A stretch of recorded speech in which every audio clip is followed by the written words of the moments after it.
yielding, thank the gentleman for his years of standing up and defending human life, and for his work in the pro-life caucus, along with Congressman Smith and our newest member, Mr. Gow, who just spoke, and Jeannie Schmidt, and also Parker Griffith, who's here on the floor with us as well.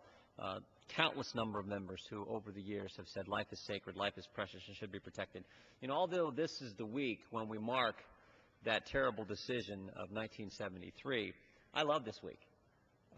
Thousands and thousands of Americans are going to come to the nation's capital, and they're going to celebrate life.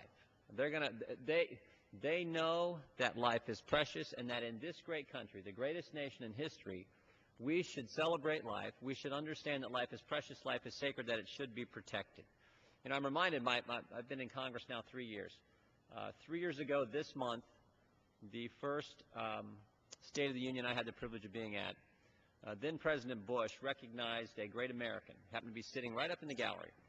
And in the middle of his speech, he pointed to this guy, Wesley Autry, the subway guy, not Jared, the one we see on TV, but the subway guy, the guy who risked his life, jumped in front of a subway train to save a fellow human being who was having a seizure on the track, put his life on the line simply because a fellow human being's life was at risk. That's how precious life, that captures the sentiment that the vast majority of Americans have in this country. They understand how precious life is, and that it should be protected through all stages. The American people, as so often is the case, the American people get it long before the politicians get it. Wesley Autry was a great example of that understanding. The vast majority of people who will be here this week, the vast majority of people who make up this great country, understand what our founders understood, understand what Wesley Autry understood, and that is, just like they said in the document that started it all, that started this grand experiment in liberty and freedom we call the United States of America, where the founders and the framers wrote these words, which I say next to Scripture are the greatest words ever put on paper. We hold these truths to be self-evident. All are created equal, endowed by their Creator with certain inalienable rights, that among these are life, liberty, and the pursuit of happiness. What great principles contained in the statement that started it all? First, they understood a basic fact: there's a Creator.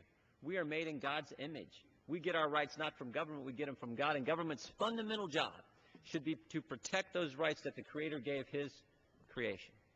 Amazing, amazing principle. No other country ever started on that premise. And then second thing that just jumps right out at you from that statement is the order the founders placed the rights they chose to mention: life, liberty, pursuit of happiness. Can you pursue happiness? Can you go after your goals, your dreams? Can you go after those things that have meaning and significance to you and your family if you first don't have liberty, if you first don't have freedom? And do you ever experience true liberty, true freedom, if government doesn't protect your most fundamental liberty, your most fundamental right, your right to life? That's what thousands of Americans are coming to town for this week.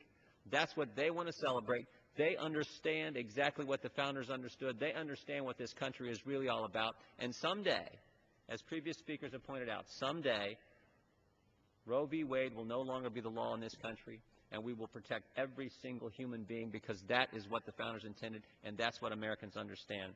And with that, I would yield back to my friends and colleagues who have done so much, Representative Pitts, Congressman Smith, and others who have done so much to protect life, and I appreciate them taking the time to have this special order hour on the preciousness of human life. Thank you very much.